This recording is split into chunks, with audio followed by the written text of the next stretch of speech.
네, 이어서 저번에 양자 컴퓨터하고 바벨 전략 말씀드렸죠.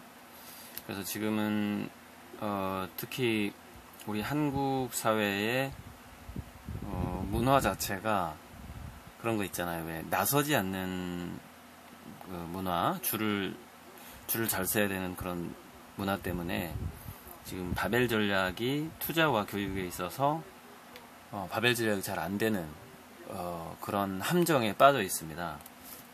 그래서 바벨 전략을 강조했는데, 이 다음 질문과 발견에 있어서는 실제 이제 영국의 초등학생들이 박사와 함께 연구를 했던 그런 거를 지금 좀 읽어볼게요. 영국의 초등학생 25명이 땅벌을 연구한 논문이 생물학 잡지 바이올로지 레터 2010년 12월호에 실렸다. 이는 초등학생에게 기업가 조기교육뿐 아니라 과학자 조기교육을 해도 된다는 사례이다. 런던 대학의 신경과학자 보어로토 박사는 블랙워턴 초등학교에서 보석 같은 질문들을 이끌어냈다. 벌들이 꿀을 찾는 방법에 대해서 논의하다가 나온 어떤 학생의 질문, 혹시 열을 이용하나요? 는 2006년 네이처지에 실린 논문의 주제였다. 초등학생들은 과학자다운 질문을 계속했다. 과학자의 방법을 그대로 따라하던 학생들은 드디어 어떤 과학자도 실험하지 않았던 연구 결과를 내놓았다. 벌들이 꿀을 찾는 방법이 여러 가지이며 개체마다 선호도가 다르다는 것을 통계로 냈다. 얼마 전 나는 가수다란 프로가 있었는데,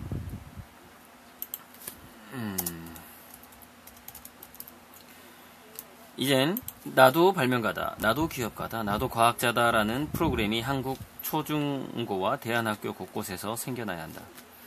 필자는 소년원에서 나도 발명가다라는 프로가 진행되길 바란다. 범죄에 빠지는 두뇌는 발명의 창의성도 뛰어나다는 연구가 있기 때문이다. 그들에게 발명의 프로세스 교육을 시킨다면 약간의 부작용이 있겠지만, 그렇죠. 장을 담그다 보면 구더기가 생긴다는 얘기죠. 심리학적으로는 자존감이 올라가면서 재범률까지 줄일 것이다.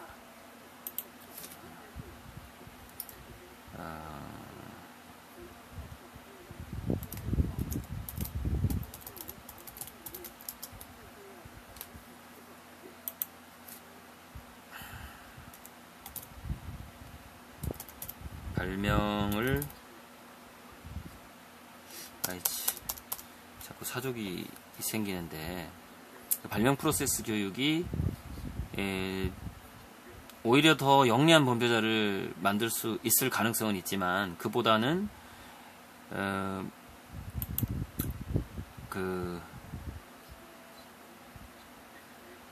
범죄라는 것이요, 이런 거거든요. 자존감하고 깊은 관계가 있는데, 범죄는 두 가지입니다. 자존감하고 창의성이에요. 자기가 삶의 대안을 찾을 수 있다는 창의성이 있고, 자존감이 높으면 범죄를 행하지 않습니다. 그 두 가지 약하면 범죄로 쉽게 빠지게 돼요, 심리적으로. 그래서 이 소년원 발명 교육이 저는 필요하다고 보는 겁니다. 그런 게 일종의 또 바벨 전략일 수가 있어요. 좀 더 고급 교육을 시켜주는 거죠. 자, 그래서 그 소년원의 발명을 창업으로까지 연결시켜 주게 된다면은, 그들은 기본적으로 창의성이 뛰어나고요. 이 범죄인들의 장점이 있습니다. 범죄를 하는 애들이 빠른 실천하고 빠른 실천력과 과감성이 있어요. 그런 게 없으면 사실 범법을 하기가 힘들죠. 그래서 그런 강점이 부정적으로 드러나게 하지 말고 긍정적으로 드러나도록 하려면 그런 소년원이나 교도소에서의 발명 교육이 필요하다는 거죠.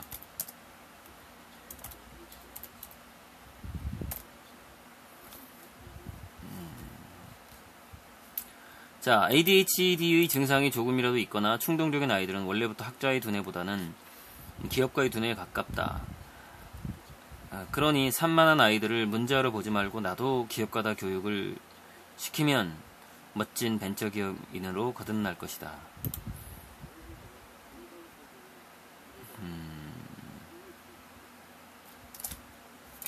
나도 기업가다 또는 이런 거죠. 그게 좀 어렵다면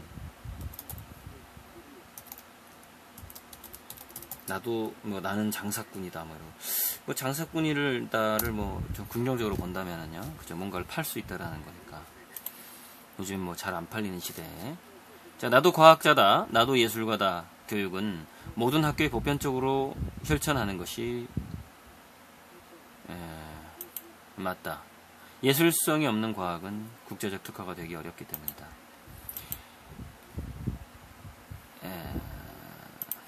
예술과 과학은 서로 연동돼 있죠.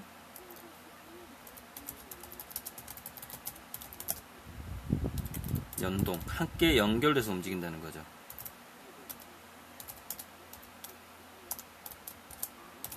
함께 연동되어 있으며 예술성 없는 과학은 국제적 특화가. 예술성이라는 것은 새롭다는 얘기죠.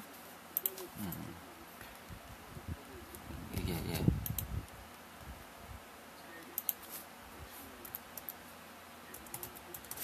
우리 공교육 혁신이 정말 좀 외부 그 교사나 외부 멘토를 끌어들이는 방식으로 가야 되는데, 언제 한번 그렇게 활성화될지 모르겠는데요. 자, 기업가와 조기교육 들어가 봅시다.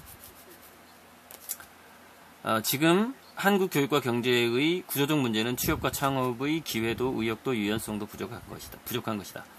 그래서 막연하게 일단 명문대에 들어가려고 한다. 이런 상황에 대한 안철수 의원의 진단은 정확하지만 창조적 유초등 교육기관을 거치지 않고서는 해법이 나오지 않을 것이다. 젊은이들이 취업하고 싶으면 취업하고 창업하고 싶으면 창업을 하는 선택이 주어져야 한다고 하지만, 이 얘기를 안철수 의원이 했다는 거죠. 뭐 누구나 다 하는 얘기죠. 지금 뭐 박근혜 대통령도 하고 있고요. 하지만 안 됩니다. 그게 왜냐하면 두뇌 자체가 준비가 되지 않기 때문이죠. 하지만 지금 한국은 그럴 터전이 부족하다. 문화와 터전이 동시에 부족하다. 두뇌도 부족해요. 한번 패턴화된 두뇌가요, 그렇게 쉽게 바뀌질 않습니다. 15세가 넘으면 바뀌기가 어려워지고 25세를 거쳐서 35세가 넘어가면 더 바뀌기 힘들어지죠. 그 전에 창의적이고 유연한 두뇌로 패턴화 시키게 되면은 성인이 돼서도 그게 계속 연결이 됩니다. 그래서 전반적인 기업 문화가 바뀔 수가 있는 거죠. 창업의 어떤 의욕이 전반적으로 커지게 되는 것이죠, 국가가. 자, 창업을 한번 실패하면 재기하기 힘든 사회가 계속된다면 한국의 후추파 정신은 사라질 것이다. 도전 정신을 잃은 세대에서 그나마 스카이 스펙으로도 잘 살 수 있는 시대마저 끝나면 스카이나우도 잘 살 수 없는 시대가 오고 있다 이거죠. 축소경제 시대에는 그래요.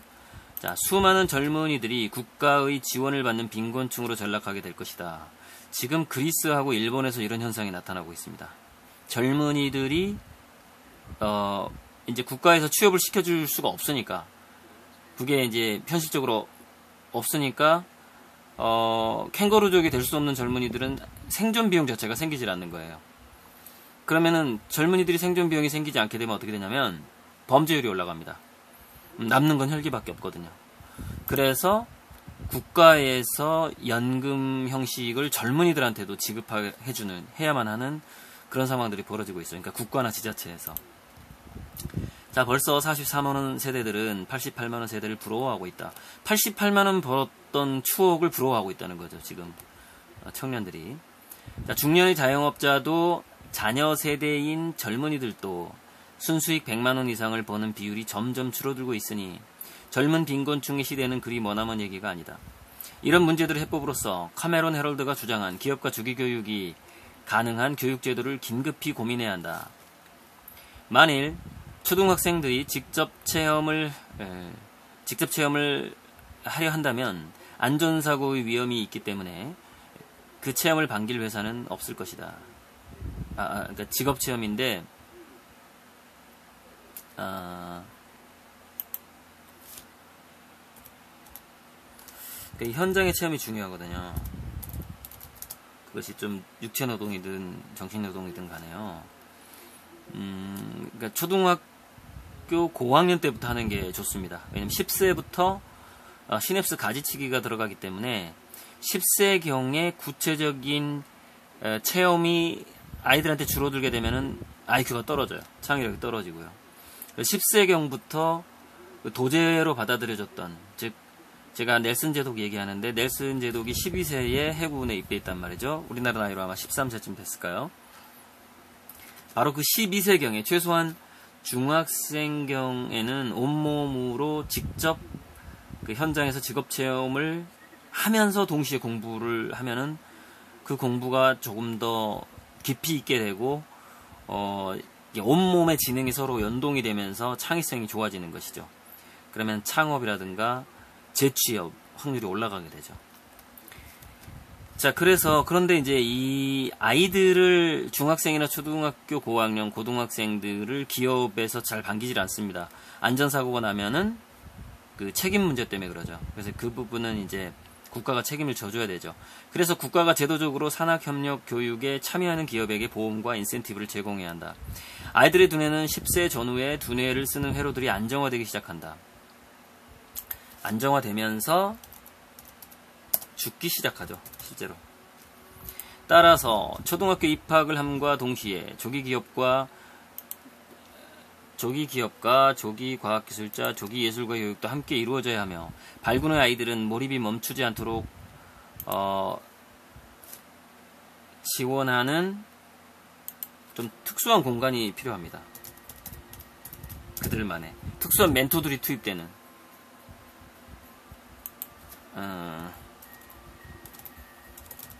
멘토링을 지원하는 특수한 공간이 생겨야 한다.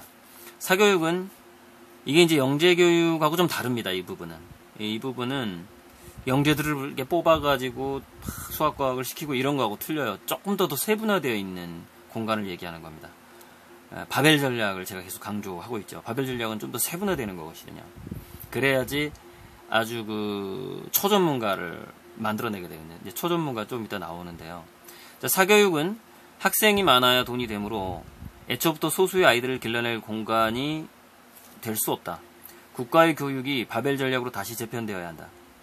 그래야 취직의 기회가 없어도 후츠파 정신으로 창업, 창직, 틈새 시장을 선점하는 한국인들이 많아진다. 자, 이게 무슨 얘기냐면요. 희귀병이 보험이 되지 않는 케이스랑 비슷합니다. 굉장히 초전문가가 될 수 있는 천재 아이들이 있을 때 그 아이들을 받아줄 사교육도 없고 공교육도 없어요. 왜냐하면 사교육은 인원수가 어느 정도 돼야만이 수강료를 받고 돈을 벌 수 있잖아요.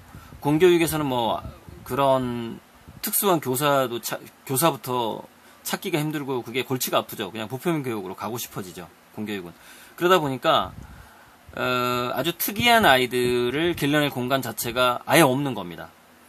그래서 이 부분을 우리가 바벨 전략으로 국가의 교육이 바벨 전략을 다시 세밀하게 재편이 돼야 됩니다. 그래서 그 소수의 아이들까지도 그 아이에 맞는 교육이 맞춤 교육이 될 수 있도록 해줘야 되는데 뭐 자세한 거는 뭐 나중에 또 설명해드리죠. 자, 그래야 취직의 기회가 없어도 틈새 시장을 선점한 한국인이 많아지고 기업가 조기 교육 방식은 진로 지도에서도 창의적 두뇌 발달에도 도파민 회로의 강화에도 모두 좋을 것이다. 도파민 회로가 강화되고 창의적인 두뇌가 발달이 되고 또 진로 지도를 하면서 동시에 할 수 있다라는 것이죠.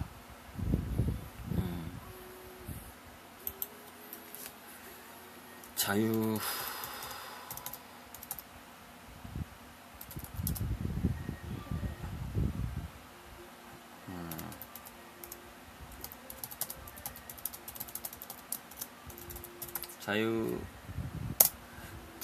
기업과 조기 교육은 자유학기제의 그 확대로 볼 수 있죠.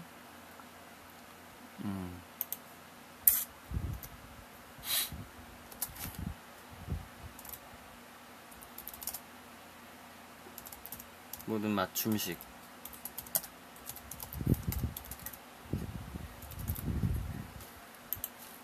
뭐 이상적인 이야기인데요. 자, IoT와 3D 프린터. 1990년대의 IT는 PC 통신이었다. 2000년대의 IT는 인터넷이 되었다. 그리고 10년 후 2010년부터 이제 모바일 스마트폰이 IT의 대표가 되었다. 대략 10년마다 IT 시대가 바뀔 때마다 하드웨어와 소프트웨어 운영체제 구조가 바뀌어 왔다. 이제 2020년이 미처 오기 전에 등장할 새로운 IT는 IoT, 인터넷 오브 띵스를 기반으로 하게 될 것이다. 진짜 유비쿼터스의 세상이 열린다. 유비쿼터스 컴퓨팅이 제3의 정보혁명을 일으킬 것이라고 마크 와이저가 말했다. 이는 1989년의 주장이다. 아주 뛰어난 선견 지명자들이 많아요, 세상에. 자, 드디어 20년 후